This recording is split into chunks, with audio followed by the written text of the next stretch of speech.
الحمد لله الحنان المنان الذي خلق الإنسان وعلمه البيان والصلاة والسلام على رسوله سيد الإنس والجان وعلى آله وأصحابه ذوي الخير والإحسان أما بعد فأعوذ بالله من الشيطان الرجيم بسم الله الرحمن الرحيم قال النبي صلى الله عليه وسلم الحسين مني وأنا من الحسين صدق نبي رسوله النبي الأمين الكريم وقد صدقت أنت يا سيدي يا سيدي يا سيدي يا مكي يا مدني يا هاشمي يا قرشي ويا سيدنا يا سيدنا يا سيدنا يا حبيبنا يا طبيبنا يا حبيب المصطفى صلی اللہ علیہ وسلم.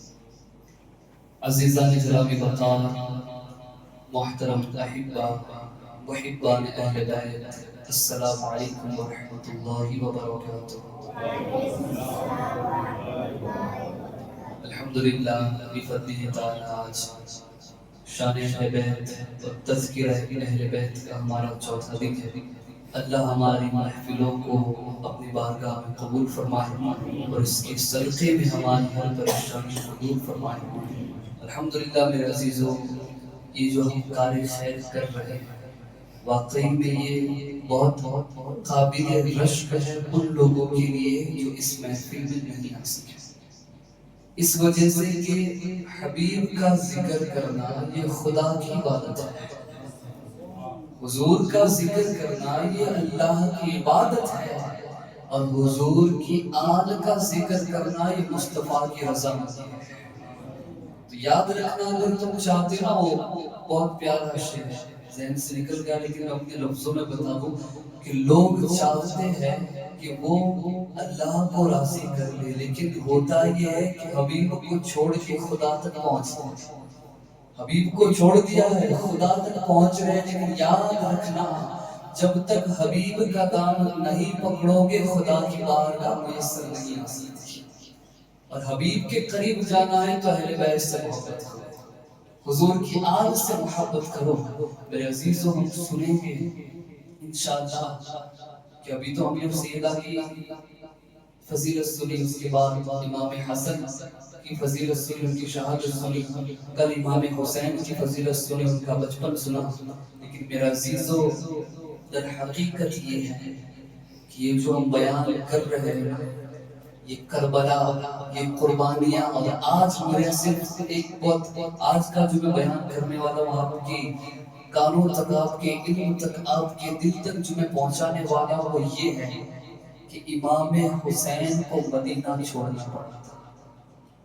امام حسین کو اپنا وطن چھوڑنا پڑا تھا، اور وہاں سے ہجرت کر کے آپ مکہ پہنچے، اور پھر مکہ سے جو کوفہ والوں کے خطوط آئے مجھے صرف وہاں تک بیان کرنا ہے. اور پھر کل انشاءاللہ مسلم بن عقیل جو کوفہ میں امام حسین کی طرف سے بھیجے گئے تھے، اور اس کے بعد جو معاملات ہوئے انشاءاللہ وہ ایپیسوڈ کی شکل میں بیان کریں گے. تو اب شروع کرتے ہیں، اس سے پہلے آئیے متبارکہ رسالت اور آل رسالت میں جھوم کر محبت میں درود پاک پڑھے پڑھے اللہم صلی سیدنا مولانا محمد معدن الجود والکرم وآلہ الکرام وابنہ الکریم وبارک وسلم صلاۃ والسلام علیک یا رسول اللہ صلی اللہ تعالی علیہ وآلہ وسلم. حضور فرماتے ہیں کہ الحسین منی وانا من الحسین، حسین مجھ سے ہے اور میں حسین سے ہوں. حسین مجھ سے ہے اور میں حسین سے ہوں. مطلب کیا؟ حضور کا یہ کہنا تو سمجھ میں آ گیا کہ میں حسین مجھ سے، یعنی حسین میری آل سے ہے، میری بیٹی فاطمہ کا بیٹا. یہ تو سمجھ میں آ گیا، لیکن میں حسین سے ہوں یہ سمجھنا مشکل ہے.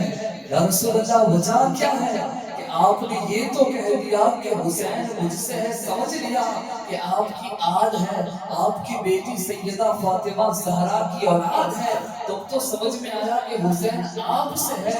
لیکن حضور آپ حسین سے ہو، بہت بڑی بات ہے. کانوں کو کھولنا اور دل کی محبت کے کان کھول دو، دل کے کان کھول دو محبت والے، تب یہ بات سمجھ میں آئے گی۔ حضور نے یہ کہا کہ حسین مجھ سے ہے، یہ سمجھ گئے سب، لیکن اب یہ سمجھو کہ میں حسین سے، کیا مطلب، کیا وجہ ہے؟ تو سنیں اس کی وجہ حضور نے فرمائی کہ میں حسین سے ہوں، اس کا مطلب یہ ہے کہ میرے بعد اگر کسی کو ہیبت دیکھنی ہوگی تو وہ حسین کو دیکھے گا، میرے بعد اگر کربلا میں صبر اور شکر دیکھنا ہوگا تو وہ حسین میں دیکھے گا۔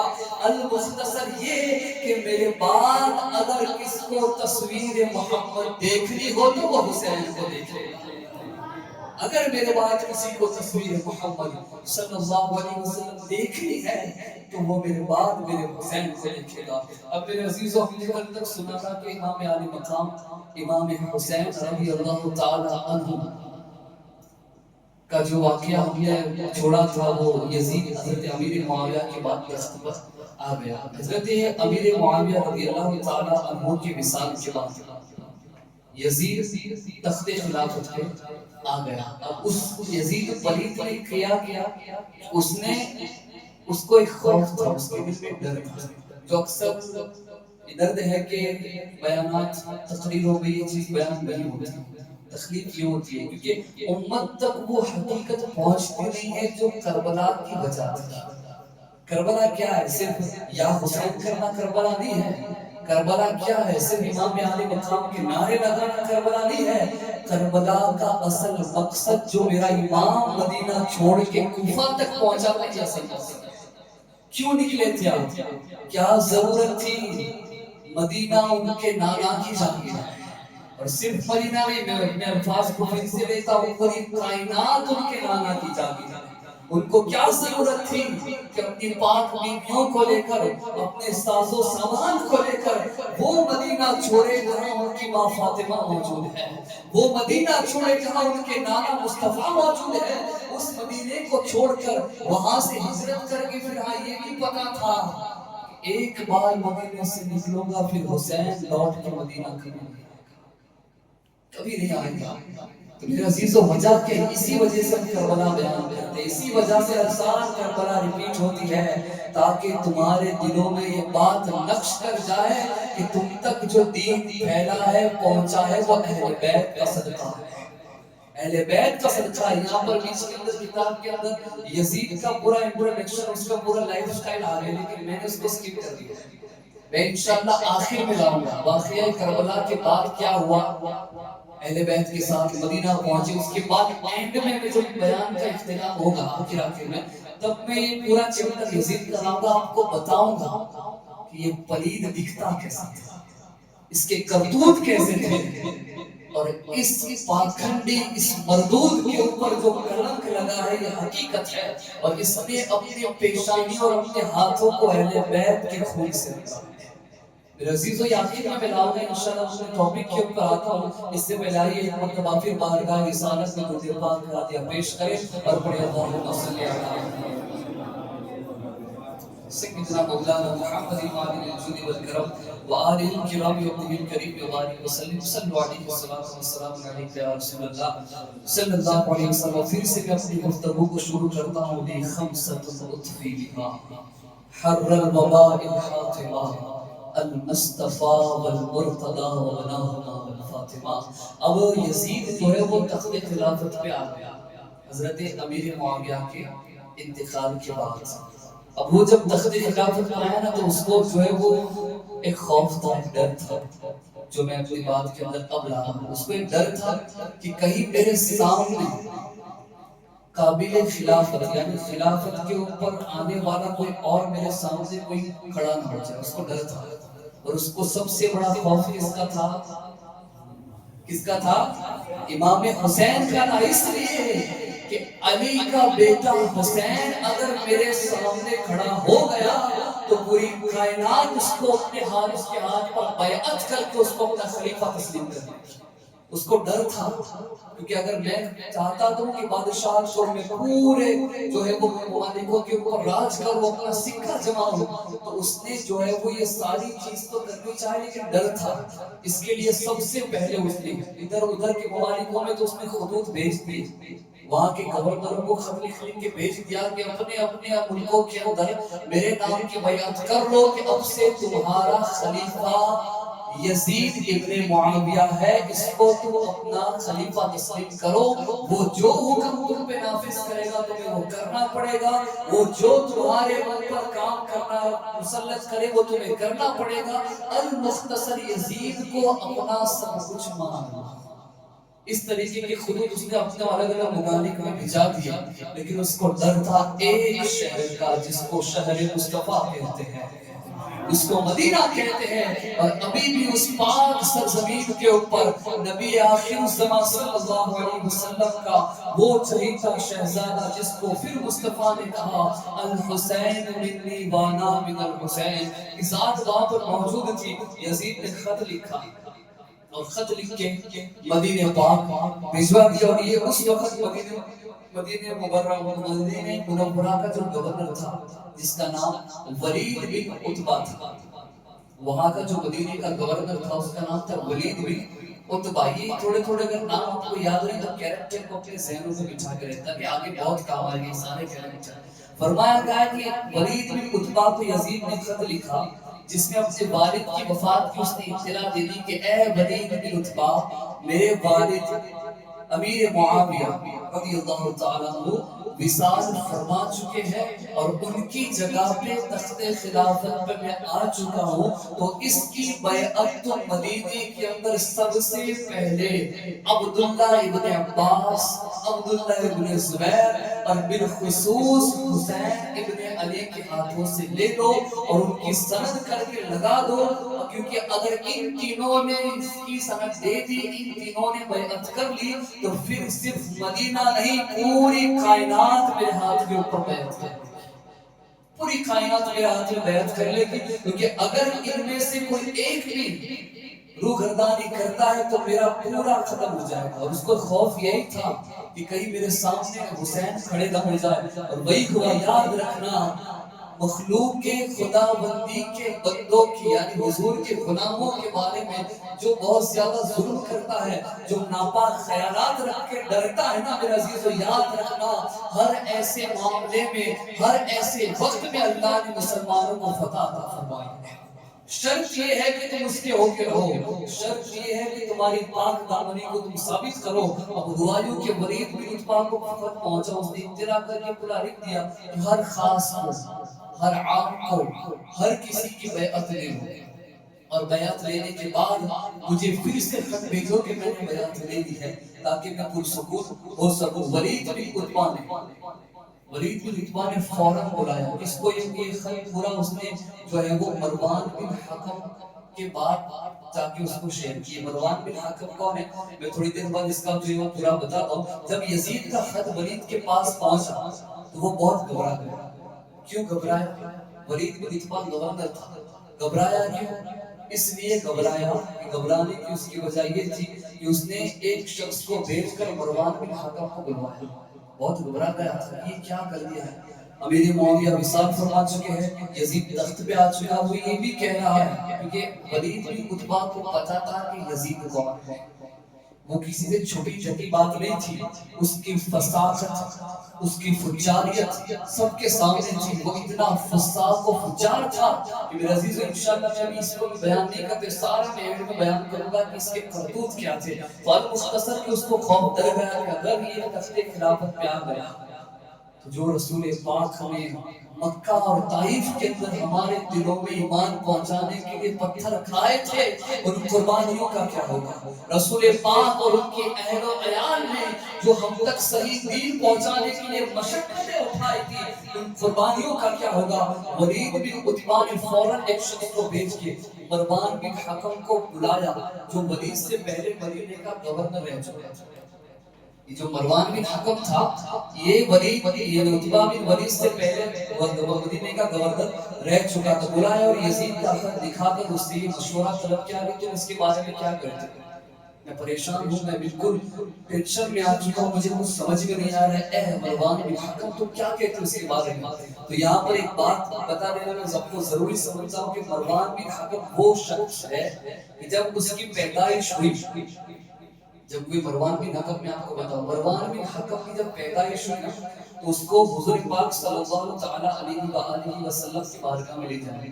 پہلے ہوتا کیا تھا کہ کوئی بھی بچہ پیدا ہوتا تھا تو حضور کی بارگاہ میں لے جاتے تھے اور حضور کچھ چبا کے اس کو نرم کر کے اس کے منہ میں ڈال دیتے تھے. جیسا اس مروان بن حکم کو حضور علیہ السلام کی بارگاہ میں لے جایا گیا تو لے جانے کے بعد جب دکھایا تو حضور علیہ السلام نے کیا فرمایا پتا ہے؟ یہ گرگٹ کا بیٹا گرگٹ ہے، یہ گرگٹ کا بیٹا گرگٹ ہے. یہ رسول پاک علیہ السلام نے فرمایا. کیا وجہ کیا تھی؟ اس کی وجہ یہ ہے کہ بخاری اور مسلم کے اندر یہ چیز باقاعدہ یہاں پر منشن کی ہے کہ تفسیر میں روایت کرتے ہیں کہ حضرت عائشہ صدیقہ رضی اللہ تعالی عنہا فرماتی ہے کہ رسول پاک صلی اللہ علیہ وسلم نے مروان بن حکم کے باپ پر لعنت فرمائی تھی، اس کے باپ کے اوپر لعنت فرمائی تھی اور یہ کہا تھا کہ سن بدر میں تھا، یعنی جب مروان بن حکم اپنے باپ کی پشت میں تھا، یعنی ابھی وہ پیدا بھی نہیں ہوا تھا. حضور نے فرمایا کہ مروان کے اور حکم کے اوپر بھی لعنت ہے اور اس کے پشت کے اندر جو ہے جو آنے والا ہے اس کے اوپر بھی لعنت ہے. اتنے بڑے منافق تھے مروان بن حکم اور اس کا باپ حکم، یہ دونوں اتنے بڑے منافق تھے تو ان دونوں پہ اللہ کے رسول نے لعنت فرمائی تھی. یہ وہ مروان بن حکم ہے. یہ نام اور یہ پورا کریکٹر اپنے ذہن میں رکھنا، یہ بھی آگے اس کا بھی تذکرہ ہونے والا ہے. اب حضرت شاہ عبد العزیز محدث دہلوی علیہ رحمہ اپنے فتوے میں مروان کی حقیقت بیان کرتے ہوئے فرماتے کہ اہل بیت کی محبت فرائض ایمان ہے.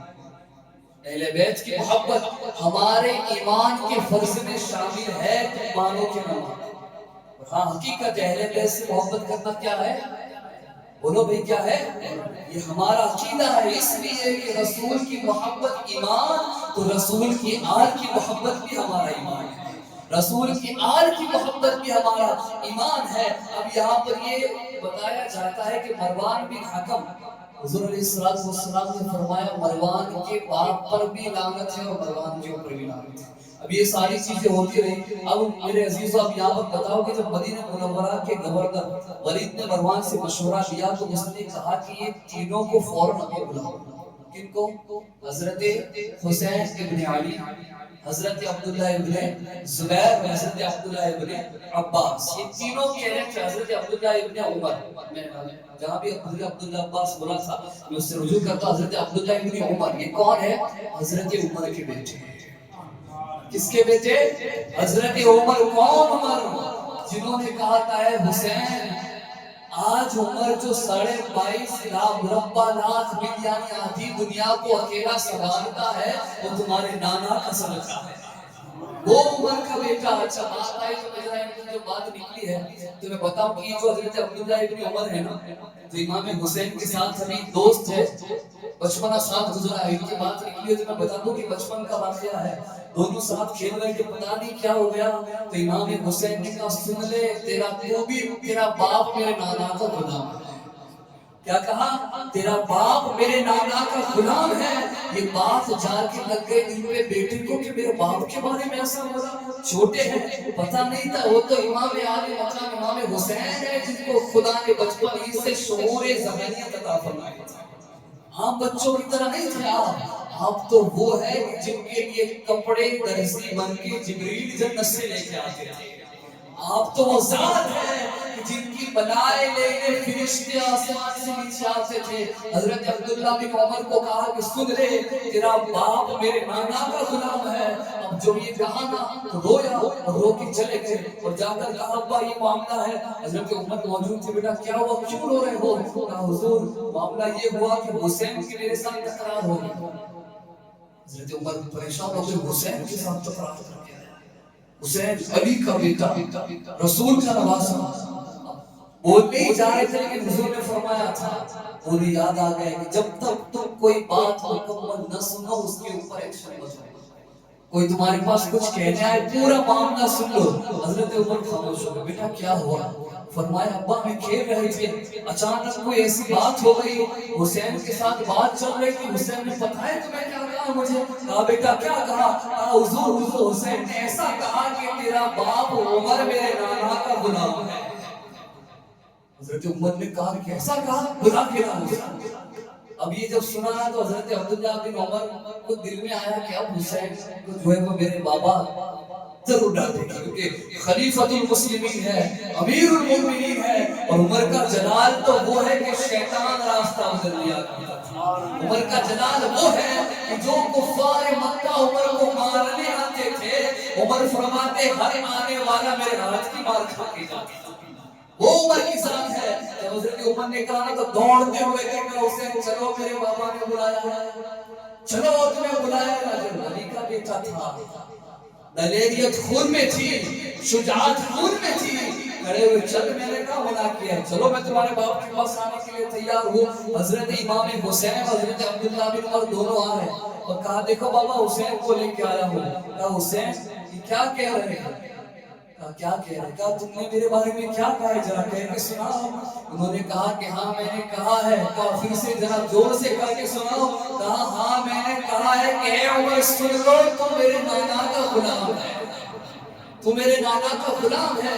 ابھی ساری بات ہو رہی تھی. حضرت عمر بن خطاب ہاتھوں کو باندھ کر سر کو جھکا کر اشکبار ہو رہے ہیں. ادھر عبداللہ بن عمر پریشان ہے کہ لایا تھا لاٹ کھانے، خود بابا رو رہے ہیں، وجہ کیا ہے؟ سر کو اٹھا کر کہا حسین بس ایک پرچی پہ لکھ دو اور میں اپنے بیٹے سے وصیت کرتا ہوں کہ جب مروں نا تو اس کو میرے سینے پہ رکھنا.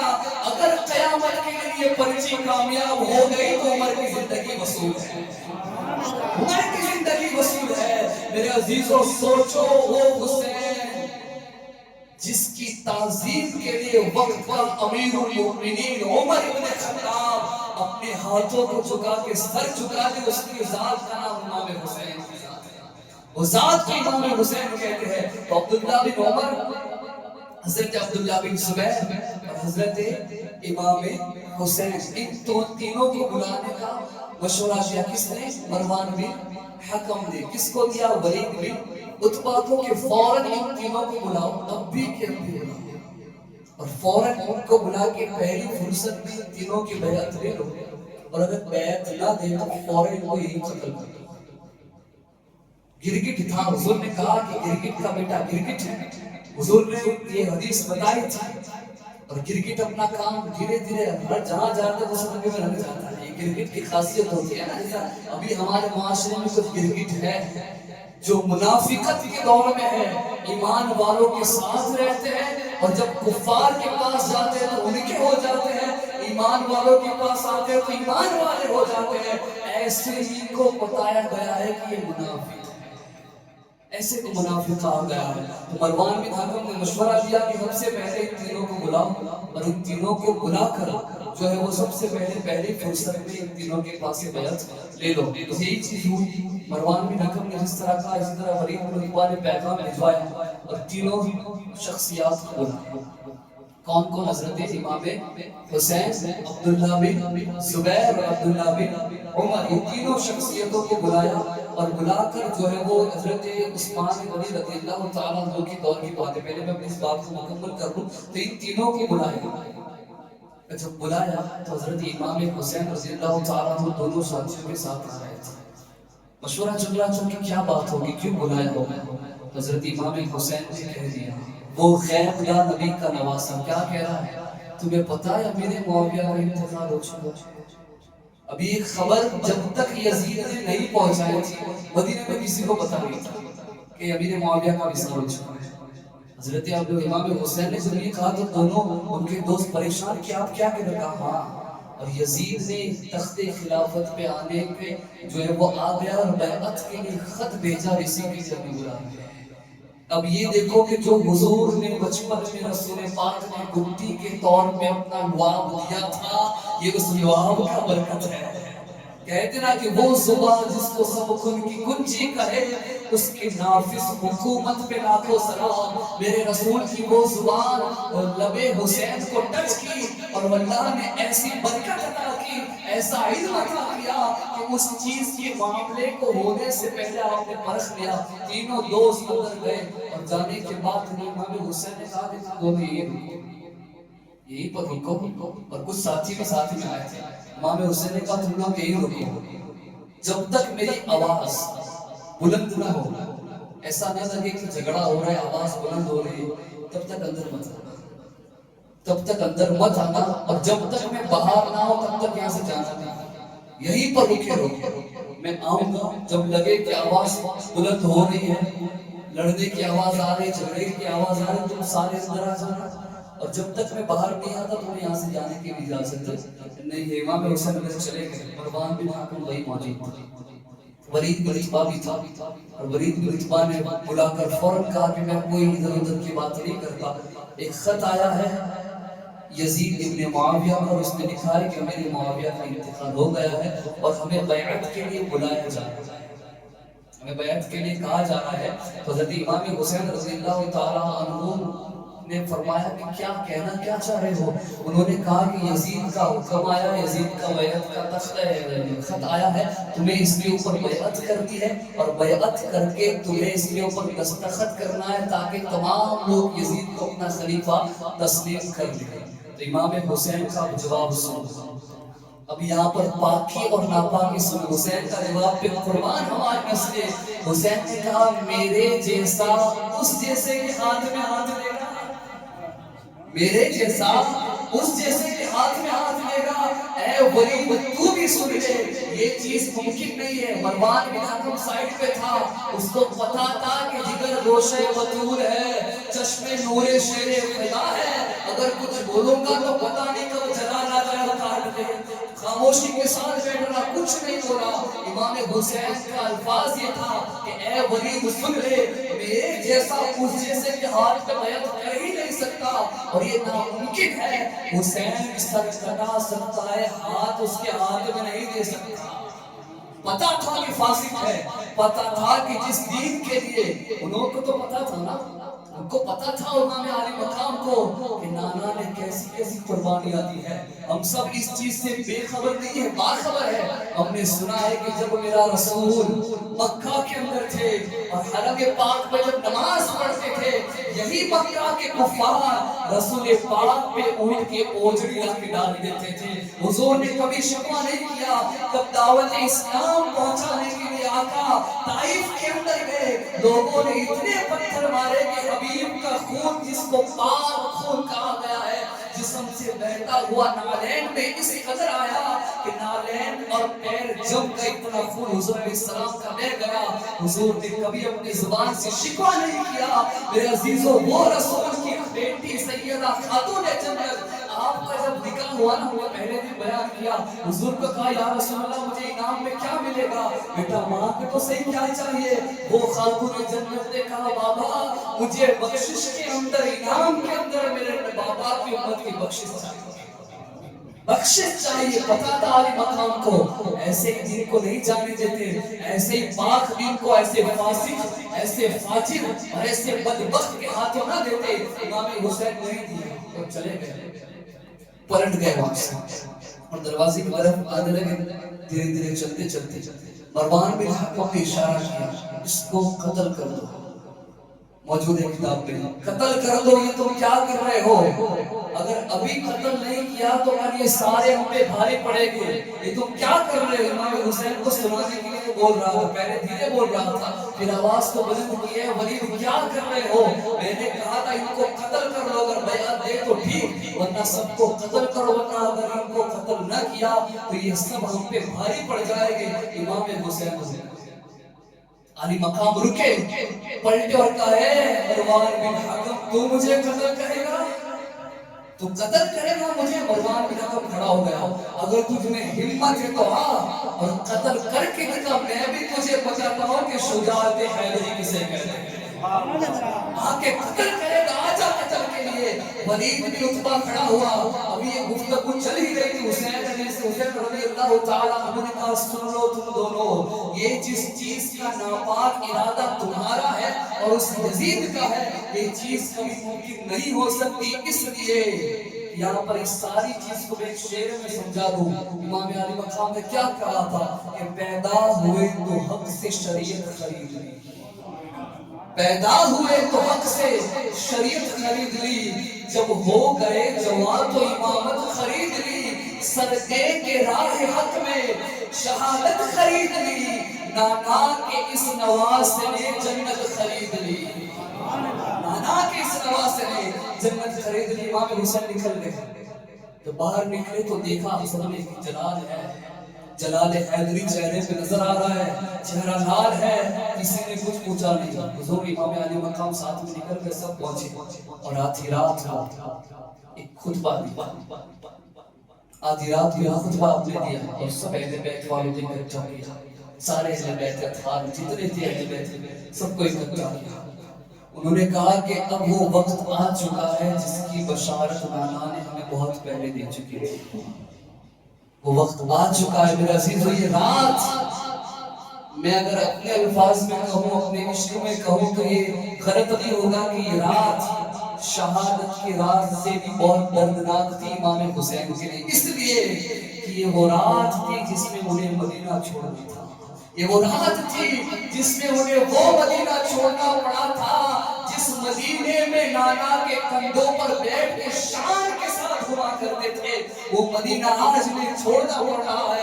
امام نے سارے لوگوں کو اکٹھا کیا, سارے اہل بیت کو جمع کیا, اور فرمایا اے میرے اہل عیال, اے میرے اہل بیت اطہار سن لو, اب جو ہے وہ وقت آ چکا ہے. یزید چاہتا ہے کہ ہم اس کے ہاتھ پر بیعت کریں, جو کہ ممکن نہیں ہے. اگر بیعت کرتے ہیں تو دین ہمارا بالکل ختم ہو جائے گا, نمازیں چھوٹ جائے گی, مسجدوں کے اندر مجرے ہوں گے, عورتیں ناچیں گی, کوئی ایمان کا عمل کا کوئی کہیں دور دور تک کوئی تصور نہیں ہوگا. امام علی مقام نے کہا کہ اس لوگوں نے پوچھا کہ حضور اس کا کیا مطلب ہے؟ کہا کہ اب جو ہے وہ مروان ہمارے قتل کے درجے ہے, یعنی وہ ہمیں قتل کرنا چاہتا ہے, اور میں نہیں چاہتا کہ نانا کے مدینے میں خون بہے. دیکھیں ان کی سوچ دیکھیں میرے عزیزوں, کہ وہ کہتے ہیں کہ میں نہیں چاہتا کہ میرے نانا کے مدینے کے اندر خون بہے, اس لیے کہ حضور کی حدیث پاک میں اس کا مفہوم ہے کہ جب کسی نبی کی قبر وہی بنتی ہے, اس شہر میں بنتی ہے جس شہر سے وہ نبی بے انتہا پیار کرتا ہو. حضور کی قبر نور کہاں ہے؟ بولو کہاں ہے؟ مدینے میں ہے. اس سے پتہ چلا کہ میرے رسول کو پوری کائنات میں اگر کوئی شہر پسند تھا تو وہ شہر مدینہ ہے, وہ شہر مدینہ ہے. تو امام علی مقام نے کہا کہ مجھے گوارا نہیں ہے کہ نانا کے پسندیدہ شہر کے اندر جو ہے وہ خون بہایا جائے, خون بہا جائے, اس لیے ہمیں یہاں سے نکلنا ہوگا. سارے اہل بیت نے آپ کی ایک الفاظ میں لبیک کہہ دیا, امام ہم آپ کے ساتھ ہیں, ہم تمہارے ساتھ ہیں. ہر کوئی اندر سے رو رہا تھا, آنسو آنکھ تک نہیں آنے دیے, اس لیے کہ اگر ہمارے آنسو غم کی صورت میں بہہ گئے تو امام کا کیا ہوگا, امام کو کون طاقت عطا کرے گا. کسی نے رونے کی جرت نہیں کی, لیکن امام تھے نا, علی کے بیٹے تھے, آپ کے اندر اللہ نے ایسی قوت, ایسی جرت اور ایسی ہمت عطا کر دی. امام علی مقام امام حسین نے کہا کہ سارے کام کرو, جو بھی ضروریات کا سامان ہے سب کچھ پیک کرو, سب کچھ پیک کر لو, جو بھی ہے سب کچھ بھر لو. سب نے سب کچھ سامان تیار کرا, اور اب میرا امام قافلہ اہل بیت کے ساتھ آدھی رات کو مدینے سے نہیں نکلے. سب سے پہلے کہا چلو نانا سے ملاقات کرنے جاتے ہیں. میرے عزیزو یہ وہ غم کا تھا, یہ وہ موقع تھا, یہ وہ مرحلہ تھا جو میرے امام کی روح کے اوپر کیا گزر رہی تھی وہ امام حسین کو ان کے رب کے علاوہ کوئی نہیں جانتا. امام نکلے اور سب کو کہا یہی رکو, یہی رکو, میں ابھی آتا ہوں. آپ اپنا سب کچھ رکھیں, دستار سر پہ تھی. میرا امام باوضو تھا, سب سے پہلے تربت رسول پہ پہنچے, اور جا کر پہلے رسول کی تربت کو چو نواسا جس کو حضور اپنے کاندھے پر لے کر چلے تو صحابہ کہہ رہے حسین کیا سواری ہے تمہاری, تو حضور خود کہتے سواری کو دیکھ رہے ہو, اوپر بیٹھنے والا سوار بھی کو دیکھو کتنا عظیم ہے. کتنا عظیم و مرتبے والا ہے. میرے آقا کو وہ نواسا قبر پاک کے پاس پہنچتے ہیں اور ہاتھوں کو جوڑ کر کہتے ہیں اے وہ نانا جو میری گردن کو چوما کرتے تھے, اے وہ نانا جو میرے لبوں کو چوما کرتے تھے, اے میرے وہ پاک نانا جنہوں نے عظمتوں کے ساتھ, عزتوں کے ساتھ, رفعتوں کے ساتھ ہمیں مدینے کے اندر گھمایا کرا. نانا وہ مدینہ کہ جب آپ نماز پڑھاتے تھے آپ کے دونوں پیروں کے درمیان سے ہم نکل جاتے تھے, کسی میں طاقت نہیں ہوتی تھی کہ ہمیں وہاں پر روک سکے. نانا وہ مدینہ دوران نماز آپ کی پشت پہ آ کر بیٹھ جاتے تھے, کسی کی جرأت نہیں ہوتی تھی کہ ہمیں آپ کی دوران سجدے پشت پہ سے کوئی اتار سکے. نانا وہ مدینہ کہ جب ہم چلتے تھے تو لوگ ہمارے قدم جب اٹھتے تھے اس دھول کو لے کر اپنے پیشانیوں سے لگا رہے ہیں. نانا آج وہ مدینے کو چھوڑنے کا وقت آ گیا ہے. نانا آج آپ کی یاد آ رہی ہے, آپ کہاں چلے گئے ہو, ہمیں آپ کی بڑے غم ستا رہا ہے. امام علی مقام نے کہا نانا میں نہیں چاہتا کہ آپ کے مدینے کے اندر, آپ کے محبت والے پیارے شہر کے اندر خون ریزی ہو. بس نانا کرم فرمائیے کہ میں آپ کے مدینے کو چھوڑ کے جا رہا ہوں, میرے اوپر کرم فرمائیے. امام علی مقام اتنا روئے کہ روتے روتے قبر انور کے پاس آپ کی آنکھ روتے روتے آپ کی آنکھ آئی. میرے امام آپ امیجنیشن کریں جیسا ہماری ذہنیت ہے, امام علی مقام رسول پاک کی قبر کے پاس آنکھ لگ گئی ہے. وہ نواسا اپنے نانا کی یاد میں روتا ہوا, مدینہ چھٹنے کی یاد میں روتا ہوا سو گیا. امام حسین خود روایت کرتے ہیں کہ جب میری آنکھ میں نے خواب میں دیکھا کہ میں روتا روتا سو گیا, خواب میں مصطفیٰ نے دیدار عطا کر دیا. حضور نے خواب میں دیدار عطا کیا. میں نے جب خواب میں حضور کو دیکھا رہا میں قلب پاک سے ایسا لپٹا کہ لپٹ کے کہنے لگا نانا اپنے پاس بلا لو یا خود چلے آؤ, اب یہ غم فراق برداشت نہیں ہوتا, آپ کا مدینہ چھوڑنا دوبارہ نہیں ہے. وہ بلال, بلال کا نام اور خاموش ہے کچھ, یہ تو موسم رسول ہے جس کے بارے میں حضور نے فرمایا کہ بلال کے قدموں کی آہٹ میں نے جنت میں سنی ہے. بلال کے قدموں کی آہٹ میں نے جنت میں سنی ہے. امام نے جب خواب دیکھا کہا یا رسول اللہ بڑا پریشان ہو. حضور نے کہا حسین گھبراؤ مت گھبراؤ, اللہ تمہارے ساتھ ہے. بیٹا گھبراتے کیوں ہو, تمہیں میرا دین سنبھالنا ہے, تمہیں اسلام کو سنبھالنا ہے. ابھی ٹوٹ جاؤ گے تو آگے کیا کرو گے. وہاں یا رسول اللہ یہی ہمت لینے تو آپ کے پاس آیا ہو. حضور پاک نے فرمایا عنقریب حسین تیری اور میری ملاقات ہونے والی ہے, عنقریب تو مجھ سے ملنے والا ہے. امام علی مقام کی بیداری ہوئی, آپ کی آنکھ کھلی, آنسوں کو دستار کے کپڑے سے آپ نے پوچھا اور پوچھ کے سیدھے چلے گئے بقیع کے اندر, جنت البقیع میں چلے گئے اور اپنی والدہ کے قدموں میں جا کے پھر رونا شروع کیا. ماں آپ کو چھوڑ کے جا رہا ہوں. نانا کی ملاقات ہوئی, اب بقیع میں آ کر ماں فاطمہ الزہرا کی بارگاہ میں سلام پیش کیا اور اجازت طلب کی کہ میں جا رہا ہوں, کرم فرمائیے. اور پھر اپنے بھائی قدموں میں امام حسن الحمدللہ یہ فقیر تربت زہرا دیکھ کے آیا. اللہ ہر کسی کو تربت زہرا دیکھنا نصیب کرے, تربت امام حسن دیکھنا نصیب کرے. وہاں سے دونوں بارگاہوں میں سلام پیش کی اور آپ وہاں سے نکل گئے. اب سارے آئے جمع تھے. اب مدینے والوں کو پتا چلا دھیرے دھیرے کہ اہل بیت کا قافلہ مدینے سے جا رہا ہے. اللہ اکبر کبیرہ والحمدللہ حمدا کثیرہ. وہ محبان اہل بیت, وہ محبان رسول جو اپنی جانوں کو اہل بیت پہ قربان کرتے تھے. بلکہ ایک روایت میں یہ ہے کہ ایک شخص آیا اور آ کر امام حسین کے جبے کو پکڑ لیا. امام ہم تمہیں نہیں جانے دیں گے. کہا کیوں نہیں جانے دو گے؟ تو کہا امام بتاؤ تو صحیح تمہارے علاوہ نبی کی اور نشانی کون سی باقی ہے؟ نبی کی کوئی ایک نشانی آپ کے علاوہ بتا دو. اگر آپ بھی چلے گئے تو ہم کس کو دیکھ کر رسول کو یاد کریں گے, کس کا چلنا دیکھ کر رسول کا چلنا یاد کریں گے. امام ہم تمہیں نہیں جانے دیں گے. سارے مدینے والے ہاتھوں کو جوڑ کر اپنے سروں کو جھکا کر روتے ہوئے اہل بیت کے سامنے گڑ گڑا رہے تھے۔ میرے امام نے کہا کہ اے لوگوں، محبت تمہاری ایک جگہ، لیکن کیا تم اس اچھا یہ بات آپ نے رکھی کہ اس وجہ سے میں جا رہا ہوں کہ میں نہیں چاہتا کہ مدینے میں خود ریزی ہو۔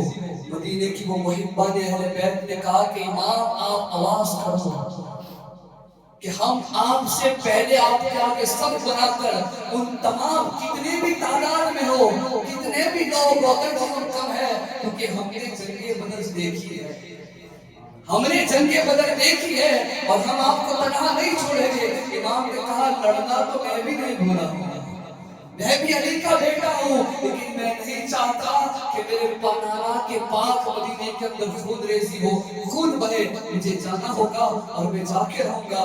سارے رو رہے تھے، جیسا غم امام حسین کو مدینہ چھوڑنے کا تھا، اتنا ہی غم مدینے والوں کو امام حسین کی رخصتی کا تھا۔ امام اتنا رو رہے تھے، پورا قافلہ رو رہا ہے۔ آدھی رات کو مدینے کے اندر یہ غم کا ماحول ایسا چھایا ہوا تھا میرے عزیزوں کہ سارے زاروں قطار رو رہے ہیں، اور سارے اہل بیت کی پاک بیویاں، تمام لوگ اپنا قافلہ اور ساز و سامان لے کر مدینے سے نکلنے لگے۔ لوگ امام حسین کو مدینے کی بارڈر تک چھوڑ گئے، حدود مدینہ تک چھوڑنے گئے، جب تک امام دور دور تک نظر آنا بند نہیں ہو گئے۔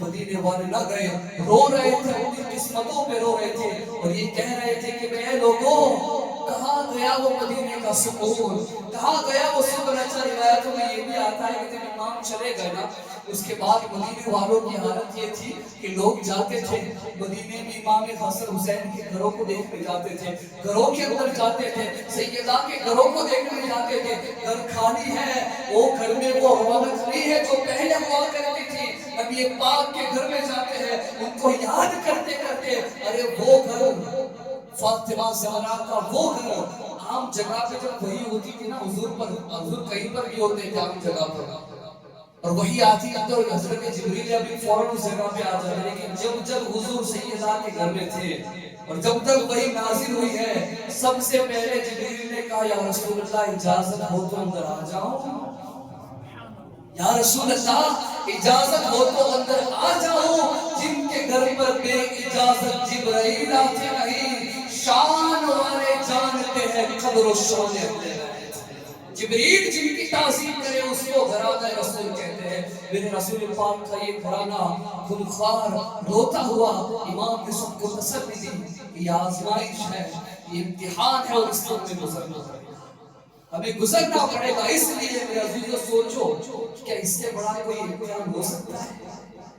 صرف مدینہ چھوڑنا ہے، کربلا تو سائٹ پہ رکھوا، صرف یہ جہاں اول 17 18 20 دن کے لیے جو عمرہ میں جاتے ہیں، 4-5 دن جو مدینے میں ملتے ہیں، اور جب 4 دن کا جو ذوق ہوتا ہے اور جب رخصتی کا وقت آتا ہے، میرے عزیزو ان غلاموں کو پوچھو کہ مدینے سے لوٹنا کیسا ہے۔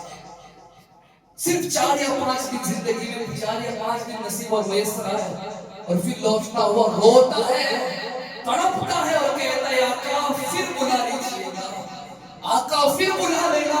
اب آپ کی جیسی ایسی سکون، اس لیے کہ میرے عزیزو اللہ نے دنیا کا سارا سکون اٹھا کر مدینے میں رکھ دیا، مدینے میں رکھ دیا ہے۔ 4-5 دن کا مسافر اتنا روتا ہے، اتنا تڑپتا ہے، تو پوچھو اس حسین کو جس کا بچپن مدینے میں گزرا ہو، پوچھو اس حسین کو جس کا بچپن مدینے میں ایسا گزرا ہو کہ جب وہ چلے تو گاندے رسول پہ چلے، جب وہ سوئے تو گودے رسول پہ سوئے۔ ارے یہ تو کچھ نہیں ہے، جب وہ کھیلے تو مصطفیٰ کی داڑھیوں سے کھیلے۔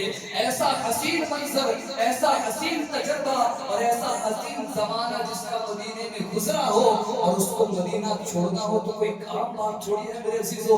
امام حسین اس مدینے کو چھوڑ کر اپنے اہل بیت کو لے کر نکلے۔ اب نکلتے ہوئے آپ اہل بیت کے ساتھ راستے میں نکلے، اور پھر راستے میں جب آپ نکلے تو ایک شخص آپ کو ملا۔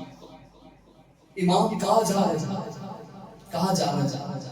انہوں نے کہا کہ ہم مدینے سے ہجرت کر کے مکہ جا رہے ہیں۔ کہا کس معاملے میں؟ امام نے سب کچھ بتایا ہوگا، ذمہ دار اور بھروسے مند وہ شخص تھے۔ کہا کیوں جا رہے؟ کہا اس لیے جا رہے ہیں۔ انہوں نے کہا کہ امام آپ جاؤ مکہ، لیکن کوفہ کی طرف جانے کی ہمت مت کرنا۔ کوفہ والے اگرچہ غلام ہیں، کیونکہ یہی کوفہ والے ہیں جنہوں نے امام علی مقام حضرت سیدنا علی المرتضیٰ کو دھوکہ دیا تھا. یہ وہی کوفہ والے ہیں جنہوں نے امام حسن کو خنجر مارا تھا. مرتے مرتے امام حسن بچے تھے. یہ وہی لوگ ہیں جنہوں نے آپ کے بڑے بھائی پر جان لیوا حملہ کیا تھا. امام آپ یہ جرات مت کرنا, آپ مکہ چلے جاؤ, لیکن آپ وہاں مت جانا. یہ آگاہ دیا. امام حسین رضی اللہ تعالیٰ عنہ نے شکریہ ادا ان کا کیا کہ چلو ٹھیک بات ہے, آپ نے ہماری جو ہے وہ اصلاح فرمائے, ہمارے ساتھ بات کی. ساری بات بہت سارے امام حسین وہاں سے نکل گئے اپنا قافلہ لے کر. مدینہ منورہ کے اندر آپ پہنچے, مکہ مکرمہ پہنچے. اور جب آپ مکہ مکرمہ پہنچے تو یہ خبر پہلے سے وہاں پر پہنچ چکی تھی, اور سارے لوگ وہاں پر آپ کا استقبال کے لیے پہلے کھڑے تھے. کیوں؟ کیونکہ اس لیے کہ آج ہمارے مکہ میں وہ ذات آنے والی ہے جس کو رسول نے اپنے جگر کا ٹکڑا کہا. پوری اہل بیت ہجرت کر کے مکہ آ رہی ہے. سارے استقبال اہل بیت کے لیے کھڑے ہو گئے. ساروں نے محبت کا اظہار کیا. امام علی مقام امام حسین رضی اللہ تعالیٰ عنہ کو اپنے قریب لائے, ان کو محبت سے اٹھایا, ان کے بچوں کو محبت سے گودوں میں اٹھایا. امام حسین رضی اللہ تعالیٰ عنہ کو بڑی عزت اور شان و شوکت کے ساتھ مکہ میں استقبال کیا, اور آپ کو جو ہے وہ مکہ میں رہنے دیا. اب امام حسین وہاں جا کے کیا کیا؟ آپ جب وہاں پہنچے نا, 5 شعبان کو آپ پہنچے گا مکہ. یاد رکھنے, یہ ڈیٹ بھی آپ کو یاد رکھے. 5 شعبان کو امام حسین اپنے قافلے کو لے کر کہاں پہنچے؟ مکہ مکرمہ کے اندر. آپ 4 شعبان کو 20 ہجری مطابق 10 کو آپ جو ہے مقام پر پہنچے. مکہ مکرمہ میں آپ ہجرت کر کے وہاں پر پہنچ چکے تھے. اب امام حسین جب وہاں پہنچے تو آپ نے نہ وہاں کے لوگوں کو یہ کہا کہ تم میرے ہاتھ میں بیعت کرو یا میرے ساتھ کھڑے ہو جاؤ اور یزید کے خلاف کھڑے ہو جاؤ, میرے ساتھ جڑتے جاؤ, میں یزید کے خلاف کھڑا ہوتا ہوں, ہم دونوں آمنے سامنے لڑتے ہیں. اس چیز میں بیعت کے مطابق, اور جو جب سے زیادہ جس کے پاس ہوگا وہ جو ہے وہ جب خلافت پہ آئے گا. بالکل غلط. امام حسین نے یہ بات ہی نہیں کی. آپ صرف وہاں پر مقیم ہو گئے, آرام سے اپنی زندگی جو ہے وہاں پر گزارنا. اب اس میں ہوا یوں کہ جب یہ چیز یہاں پر ہوئی, امام حسین مکہ آ گئے. اب میں آپ کو لے جاؤں تھوڑا کوفہ کی طرف. اب یزید نے جو خطوط لکھ کر بھیجے تھے نا, جو میں نے پہلے بتایا الگ الگ جگہ پہ, تو ایک خط آیا کہاں پر؟ کوفہ میں. کوفہ کے اندر جب یہ خط آیا تو کوفہ والوں نے جو ہے وہ اس سے پہلے بھی امام حسین کو خط لکھے تھے. کب؟ جب تخت خلافت کے اوپر حضرت امیر معاویہ تھے. یہ سارے کون ہیں؟ شیعان علی. شیعہ کسے کہتے ہیں؟ معاون کو, مددگار کو, حامی کو. شیعہ کسے کہتے ہیں؟ حامی و ناصر کو, مددگار کو, یعنی حمایت کرنے والا, دفاع کرنے والا, بچاؤ کرنے والا. یعنی شیعان علی, علی کا بچاؤ کرنے والے, علی سے محبت کرنے والے کوفہ والے. اور حضرت علی نے اپنا دارالخلافت بھی کوفہ کے بنایا تھا. آپ نے جو خلافت سر انجام دی وہ کوفہ میں رہ کر کے. امام حسن بھی وہاں تھے اور امام حسین نے بھی کوفہ میں کچھ وقت گزارا. تو امام حسین, حضرت امام امیر معاویہ جب تخت خلافت پر تھے اور حضرت امام حسن کا جب وصال ہو گیا, تب بھی یہ کوفہ والوں نے خط لکھ کر بھیجے تھے کہ اے حسین, خلافت کے اصل حقدار آپ ہیں, آپ آ جاؤ, ہم آپ کو اپنا خلیفہ تسلیم کر لیں گے اور امیر معاویہ کو درگزر کر دیں گے. لیکن امام حسین نے کہا کہ میں پھر سے وہ جنگیں نہیں کرنا چاہتا جو میرے باپ کے دور میں ہوئی تھی. میں اس چیز کو کر کے اپنے ایمان والوں کا مسلمانوں کے درمیان دو گروہ نہیں پڑھ سکتا, نہیں کر سکتا. اس کے جس کے ساتھ میرے بھائی حسن نے صلح کر لی ہے, اب میں اس کے آگے نہیں جا سکتا, یہ بات ختم کر لی. تو اب یہ ایک شخص آیا, سلیمان جس کا نام تھا, کوفہ کے اندر بہت جانا مانا شخص تھا. تو اس نے اپنے مکان میں سارے بڑے بڑے کوفیوں جو نامچین لوگ تھے, بڑے بڑے تھے, ان سب کو اپنے گھروں میں بلایا اور سب نے کہا کہ دیکھو اب یزید جو ہے وہ امیر معاویہ کے انتقال ہو چکا ہے, یہ خط آ چکا ہے, اور یزید تخت خلافت پہ آیا ہے. وہ چاہتا ہے کہ اس کے ہاتھ پر بیعت کرے اور بیعت کر کے اس کو اپنا خلیفہ تسلیم کرے. اگر یہ چیز ہوئی تو ہمارے گھروں سے مسلمانیت کی ایمانیت چلی جائے گی. ہر گھر کے اندر بے حیائی, دور دور تک نمازوں کا کوئی تصور نہیں رہتا, کیا کرے. ایک شخص بولا کہ سنا ہے کہ امام حسین نے مدینہ چھوڑ کے مکہ کی طرف رحلت کر لی. کہا کیا بات کرو, کہاں یہ سچی اور پکی خبر ہے کہ امام حسین مدینہ چھوڑ کے مکہ آ چکے اور وہاں پر موجود ہیں. ایک بندہ بولا کہ ٹھیک ہے, خط لکھو اور امام حسین کی بارگاہ میں عریضہ پیش کرو کہ بھئی یہ چیز ہے. تو سب سے پہلے ایک خط لکھا گیا اور اس خط کے اوپر بڑے بڑے جو لوگ تھے وہاں پر ان کی دستخط دی گئی اور اس خط کو لے کر وہاں پر بھجوایا گیا. اب جب حضرت عبداللہ بن متی سے ملاقات ہوئی جو پہلے تھے, تب وہ خط جو ہے وہ پہنچا مکہ, امام حسین رضی اللہ تعالیٰ عنہ تک وہ خط پہنچا. آپ نے پڑھا کہ السلام علیکم ورحمۃ اللہ وبرکاتہ, خطبہ ہوا اور خطبے کے بعد پھر آپ نے بتایا اس کے اندر خفیوں نے کہ امام حضرت امیر معاویہ کا انتقال ہو چکا ہے, یزید تخت خلافت میں آ چکا ہے, وہ چاہتا ہے کہ ہم تمام کوفی اس کے ہاتھ کے اوپر بیعت کریں, اس کے معاون بنے, اور یہ ہم ہرگز نہیں چاہتے اس لیے کہ ہم نہیں چاہتے کہ ہمارے دلوں سے ایمان جائے, ہم فاسقی اور فاجری کے اندر اتنے خراب ہو جائے کہ ہم اپنے ایمان کو بھول جائیں. ہم چاہتے ہیں کہ آپ یہاں چلے آؤ, ہم آپ کے ہاتھ پر بیعت کریں گے, ہم آپ کو اپنا خلیفہ مان کر اپنا جو ہے وہ دفاع کریں گے. ایسا خط لکھ کر باقی سب کی دستخط جو بڑے بڑے لوگ تھے وہ آپ تک پہنچا گئے. امام حسین نے خط لیا, جب پہنچا تو امام حسین رضی اللہ تعالیٰ عنہ نے جو ہے وہ مشورہ کیا سب سے. حضرت عبداللہ بن زبیر, حضرت عبداللہ بن عباس, حضرت عبداللہ بن عمر, سب وہاں پر سب سے جو ہے وہ مشورہ کیا تو سب نے کیا, سب نے کہا کہ یاد رکھنا ہے حسین یہ وہی کوفی ہے جنہوں نے حضرت علی کو دھوکہ دیا تھا, یہ وہی کوفہ والے ہیں جنہوں نے ہم سب کو پہلے دھوکہ دے چکے ہیں, ان پر آپ دھیان نہ دیں. اس سے پہلے بھی امام حسین نے کہا کہ اس سے پہلے بھی میرے پاس خط آیا تھا دور امیر معاویہ کا, ان کو اگنور کرو, ان کو درگزر کرو. امام حسین نے کوئی رپلائی نہیں. پھر کچھ دنوں کے بعد اور خط آیا, اس کا بھی آپ نے کوئی 2 سے 3 خط آیا, آپ نے کوئی بھی اس کا رپلائی نہیں دیا, صرف دیکھتے مشورہ کرتے رکھ دیتے. لیکن اب کچھ دنوں کے بعد ہوا یوں کہ غالباً 53 لوگ 53 لوگ آئے باقاعدہ اور آ کر کہنے لگے کہ ہم ایک خط لے کر آئے ہیں اور یہ خط آپ قبول کریں, اور یہ خط ہمارے کو دیا گیا. اس میں سب کچھ لکھا تھا. امام حسین کے خط کا جواب نہ ملنے پر انہوں نے 53 لوگوں کو بھیجا کیفا سے جو ہے وہ وہاں پر آئے تھے اور حج کے لیے آئے تھے وہاں پر ذوالحجہ کے اندر. انہوں نے وہ خط دیے, امام علی مقام نے خط کو پڑھا اور خط میں انہوں نے لکھا ہوا تھا کہ اے امام, اب آخری بار اور آخری خط آپ کو یہ لکھتے ہیں کہ اگر اب آپ نہ آئے تو ہم یزید کے ہاتھ پر بیعت کریں, یزید کو اپنا خلیفہ مان لیں گے, اور اگر قیامت کے دن ہم کو پوچھا گیا کہ تم نے یہ کام کیوں کیا تھا, تم نے ایسا کام کیوں کیا تھا کہ حق کو چھوڑ کے باطل کی طرف گئے تھے, تو ہم یہ کہیں گے کہ اے مولا ہم نے تیرے حبیب کے نواسوں کو تک یہ بات پہنچائی تھی, لیکن انہوں نے ہماری مدد نہیں کی. ہم کیا کرتے, ہم مجبور تھے. اگر اس کے ہاتھ پہ بیعت نہ کرتے تو وہ ہمیں مار دیتا, ہمارے گھر والوں ہماری عورتوں کی عزتوں کو پامال کر دیتا, اور اگر یہ نواسے رسول ہماری حمایت میں آتے تو ہم حق کے لیے لڑکی یا تو قربان ہو جاتی یا تو اس کو ختم کر دیتے. امام علی مقام کو یہ خط دل پہ لگ گیا کہ بات میرے نانا کی آ گئی اور بات حقیقت ہے, جانا چاہیے.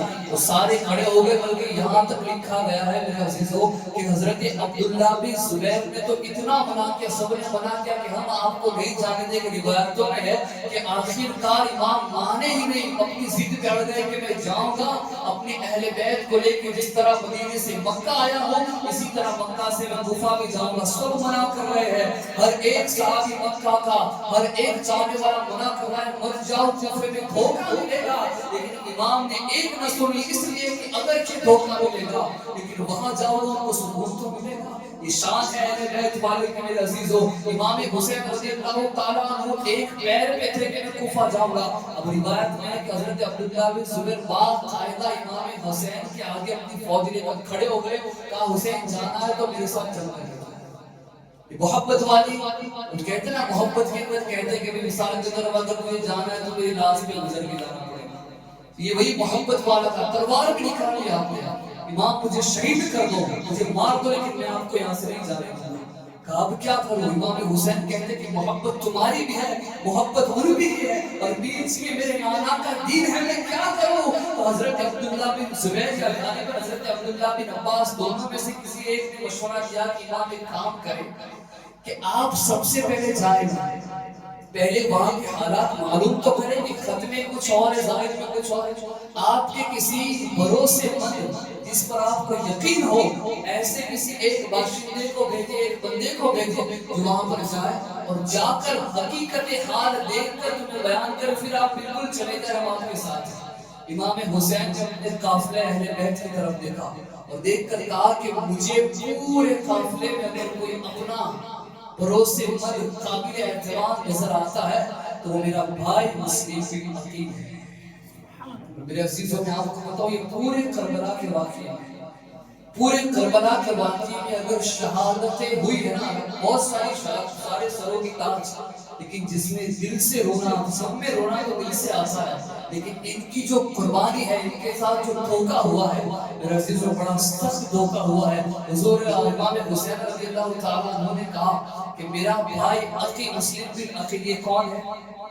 آپ کے چچا زاد بھائی، آپ کے قصیر حضرت عقیل کے بیٹے حضرت مسلم، اور حضرت عقیل کون تھے؟ حضرت علی کے سگے بھائی. حضرت عقیل حضرت علی کے سگے بھائی اور حضرت علی کے بیٹے حضرت امام حسین، اور ادھر حضرت عقیل کے بیٹے حضرت مسلم. تو اس اعتبار سے دونوں قصیر ہوئے، دونوں بھائی ہوئے، اور یہ امام حسین کے ساتھ کربلا میں تھے، وہاں پر تھے. تو حضرت امام نے کہا کہ میں چاہتا ہوں کہ عقیل جائے. پھر حضرت عبداللہ بن زبیر کو دیکھ کے سب کہہ رہے سنے تمہاری محبت کو سلام کہ تم نے امام کو روکنے کے لیے تلوار نکالی، اور جرأت بھی دیکھو کہ علی کے لال کے سامنے تلوار نکال رہے ہو اور لڑنے کے لیے کھڑے ہو گئے. میرے زبیر نے یہ کہا ہوگا ان کی محبت کو سلام، بلکہ یہاں پر میں یہ کہنا چاہتا ہوں اللہ ایسی محبت ہماری نسلوں کو قیامت تک عطا کرے. حضرت عبداللہ بن زبیر کا یہ فرمان ہوگا کہ اے لوگوں، یہ تو صرف دکھاوا تھا کہ کئی امام مان جائے، میری جرأت کیا کہ علی کے لال کے سامنے کھڑا ہے، میری کیا جرأت اور کیا مجال کہ علی کے لال کے سامنے کھڑا ہو. اور کہا کہ اگر علی کے لال تیار ہو جاتے لڑنے تو کیا کرتے؟ اگر حسین آ جاتے کہ میں کوفہ جاؤں گا، میں لڑ کے جاؤں گا، تب کیا کرتے؟ تو حضرت عمر نے یہ کہا ہوگا کہ میں واقعی میں تلوار تو لیتا، لیکن جان بوجھ کے اپنی گردن کو تلوار حسین کے نیچے لیتے. کون نصیب والا ہوگا جو حسین کے ہاتھوں شہید ہو، حسین کے اوپر شہید ہو. لیکن امام علی مقام نے کہا کہ اے زبیر، اللہ تجھے سلامت رکھے. امام علی مقام نے ایک بات کیا ہو کہ حضرت مسلم بن عقیل کو جو ہے وہ کہہ دیا. اب حضرت مسلم بن عقیل نے حضرت امام حسین کا ادب کے ساتھ ہاتھ چھوڑا. بھائی اجازت دے، میں جا رہا ہوں. حضرت امام حسین نے کہا جاؤ، اللہ تمہارا حامی و ناصر ہے. اب جانے لگی تو دو بچے تھے. ہاں ایک بات یہ بھی ہے کہ جو دو بچے ہیں نا، ان کی شہادت بھی بڑی دردناک ہے میرے عزیزوں. اب وہ دونوں بچے ہیں، کم عمر ہے، کم سن ہے، چھوٹے چھوٹے. ایک کا نام ہے حضرت محمد اور ایک کا نام ہے حضرت ابراہیم رضی اللہ تعالی عنہما. یہ دونوں کھڑے ہوئے، کہا بابا ہم بھی آپ کے ساتھ ہیں. امام حسین نے جب کہا کہ عقیل کا مسلم بن عقیل آپ جاؤ، دونوں بچے کھڑے ہوتے. حضرت مسلم بن عقیل نے کہا کہ بھائی یہ دونوں بچے جو ہے وہ میرے بنا رہتے نہیں ہیں، میرے ساتھ ہی رہتے ہیں، تو آپ اجازت دیں کہ میں ان دونوں کو بھی لے جاؤں. حضرت امام حسین نے کہا ٹھیک ہے، آپ ان دونوں کو بھی لے جاؤ. اب سارا ساز و سامان تیار کیا گیا. مدینے میں مکہ کے اندر وہ وقت سکون کا رہا کہ امام مان چکے ہیں، امام صحیح طور پہ اسٹیبل ہو چکے ہیں کہ کوفہ پہلے مسلم بن عقیل جائیں گے. جیسے وہاں کے حالات ہو گئے وہ خط لکھے کہ اس کے بعد امام حسین یہاں سے قافلہ اہل بیت کو لے کر کوفہ جائے گا. ابھی بھی میں آپ کو بتا رہا ہوں کہ مدینے سے لے کر مکہ تک اور مکہ سے لے کے آئندہ سٹوری کے اندر امام کا ذہن لڑائی کرنے کا تو تھا ہی. آپ نے نوٹ کیا، لڑائی کرنے والا، لڑنے والا ساز و سامان کے ساتھ آتا ہے. میرے امام کا لڑنے کا، جنگ کرنے کا کوئی ارادہ تھا ہی نہیں. اور اگر ہوتا تو لگ پتا جاتا کہ حیدر کرار کی اولاد کی شجاعت کسے کہتے ہیں. اگر ہوتا تو پتہ چل جاتا. میرے عزیز و امام حسین نے مسلم بن عقیل کو ودا کیا. حضرت مسلم بن عقیل اپنے بچوں کو لے کر کوفہ کی طرف نکل گئے. ادھر امام حسین رضی اللہ تعالیٰ وہ اپنی مصروفیات میں مصروف ہو گئے. حضرت مسلم بن عقیل نکل گئے. یہ خط پہنچا دیا گیا کہاں؟ کوفہ. کہاں پہنچایا؟ کوفہ خط لکھ دیا گیا امام حسین کے ہاتھوں سے. آپ نے لکھا کہ میں نہیں آ رہا ہوں. حسین سلام کیا, اس کے بعد خطبہ دیا, اللہ کی حمد ثنا بیان کی, حضور پر درود بھیجا, اور اس کے بعد آپ نے لکھا, اس کا مفہوم میں عرض کر رہا ہوں کہ آپ فرماتے ہیں کہ اب میں جو ہے وہ امام میں حسین ابن علی تمہیں یہ بتا رہا ہوں کہ میں اپنے بھائی عقیل کو یہ دیکھنے کے لیے بھیج رہا ہوں کہ کیا واقعی میں کوفے کی حالات ایسے ہیں, اگر ممکن ہے, اور اگر میرا بھائی اس مسلم بن عقیل اس کی تصدیق کرتا ہے تو میں بذات خود حسین ابن علی مع اپنی اہل بیت کے ساتھ کوفہ کی طرف چلا ہوں.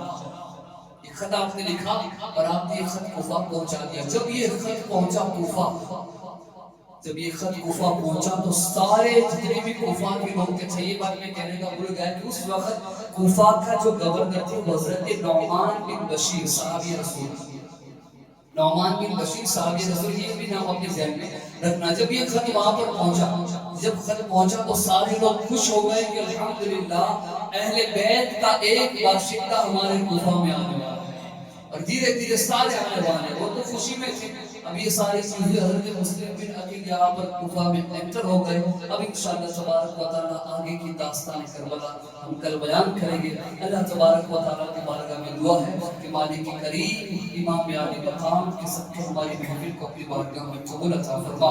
اے رحمان الرحیم اپنے حبیب کے صدقے ہمارا جمع ہونا, تذکرہ اہل بیت کرنا, تذکرہ امام حسین کرنا اپنی بارگاہ میں قبول عطا فرما. اور اس ذکر کے صدقے مولا یہاں جتنے موجود ہیں دل میں جو تمنا ہے, جو پریشانی, جو آزمائش ہے, مولا اپنے حبیب کے صدقے ان کی اس آزمائش کو نگاہ رحمت عطا فرما, ان پریشانیوں میں نگاہ رحمت عطا فرما. اے میرے مولا امام عالی مقام کی قربانیوں کے صدقے میرے مولا ہم تمام کے ماں باپ کی بے حساب مغفرت عطا فرما, ہمارے بھائی بہنوں کی حفاظت عطا فرما. اے رحمان اپنے حبیب کے صدقے اور امام عالی مقام اور تمام شہداء کربلا کے صدقے میرے رحمان یہاں پر موجود جتنے لوگوں نے ہاتھوں کو تیری بارگاہ میں اٹھایا ہے مولا ان تمام پہ خاص فیضان اہل بیت نازل عطا فرما. اے میرے مولا بالخصوص آج کا جو بھی نیاز کا اہتمام جن کی طرف سے کیا ہے میرے مولا بالخصوص اہل بیت کا خاص فیضان ان پر نازل عطا فرما. ان کے گھر میں اہل بیت کا صدقہ نصیب عطا فرما, ہر آنے والی پریشانی سے ان کی حفاظت فرما. اے مالک و مولا ان تمام ثواب کو محفل اہل بیت کا ثواب, نیاز و نیاز کا ثواب ہم تمام سب سے پہلے حضور کی بارگاہ میں پیش کر کے قبول فرما. رحمت للعالمین کے صدقے تمام انبیاء, تمام صحابہ, تمام ازواج, تمام اہل بیت اطہار کی بارگاہ میں نظر کر دے قبول و منظور عطا فرما. اے میرے مالک و مولا اپنے حبیب کے صدقے میرے مولا ان تمام ثواب کو بالخصوص راج پاٹی کے قبرستان مدفن تمام سنی صحیح العقیدہ مرحومین کے ارواح پاک کو نظر کر دے میرے مولا قبول و منظور عطا فرما. اور بالخصوص میرے مولا ان تمام ثواب کو ہم تمام کے مرحومین کو ہم نظر پیش کرتے مولا قبول و منظور عطا فرما.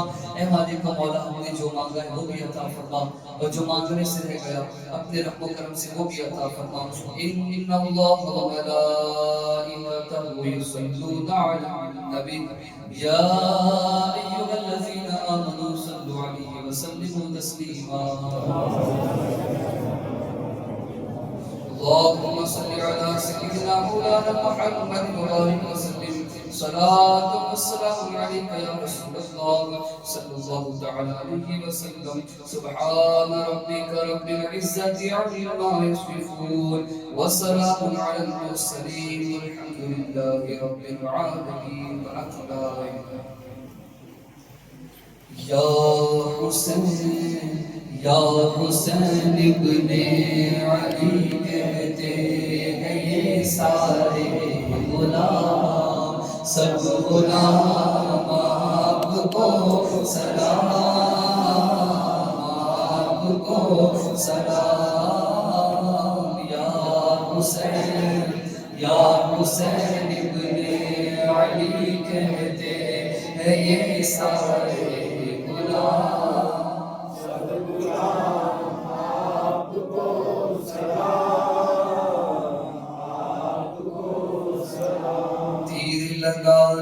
ننھے اصغر کو پھول سا چہرہ مرجھایا, ایک شہر بانو بچے کو گود میں لے کر فرمایا حوض کوثر پہ لینا تو جا آپ کو سلام آپ کو سلام یا حسین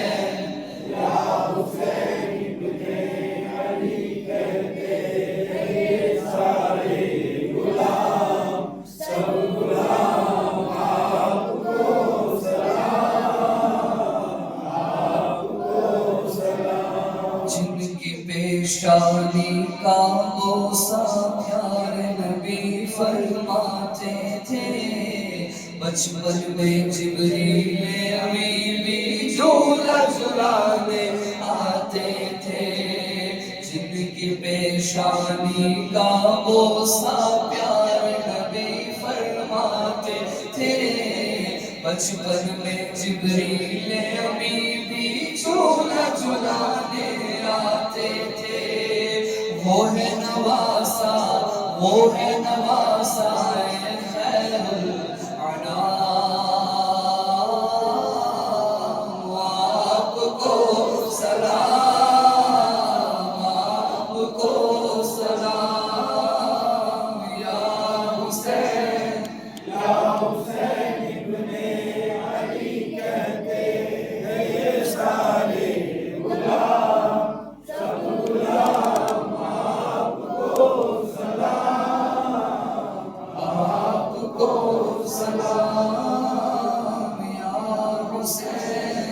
یا حسین ابن علی کہتے ہیں یہ سارے غلام سب غلام آپ کو